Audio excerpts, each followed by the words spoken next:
बिस्मिल्लाहिर्रहमानिर्रहीम। मोहतरम नाज़रीन, अस्सलाम वालेकुम वरहमतुल्लाहि वबरकातुहू। उम्मीद है आप खैरियत से होंगे। दुआ है अल्लाह आपको खुश रखे, सेहत वाली आफ़ियत वाली ज़िंदगी नसीब फरमाए।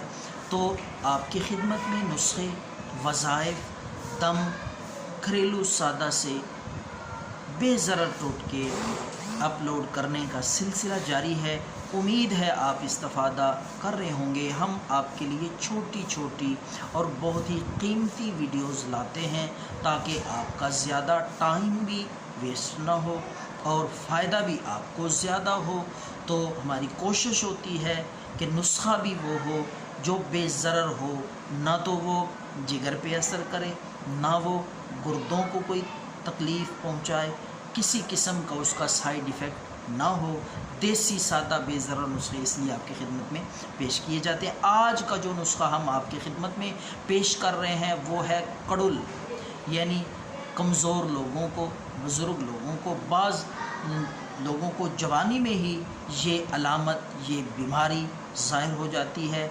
कमज़ोरी की वजह से जिस्म में मरोड़, पिंडलियों में या किसी भी हिस्से में, टांगों में कड़ुल पड़ना, मरोड़ आ जाना, उसके लिए बेज़रर सादा सा नुस्खा है। ये ज़रूर ट्राई करें।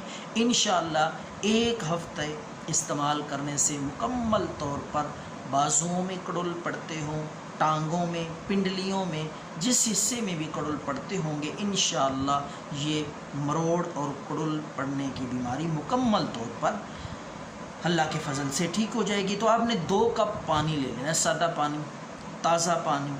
2 कप पानी लेकर आपने उसमें ताज़े पत्ते, सब्ज़ हरे पत्ते पुदीने के डाल लेने हैं। 2 चम्मच के बराबर इतनी मिक़दार में वो पुदीने के ताज़ा पत्ते 2 कप पानी में डाल के उबाले दें। इतना उबालना है कि आधा रह जाए पानी। ये पानी पिए, इंशाअल्लाह कड़ुल पड़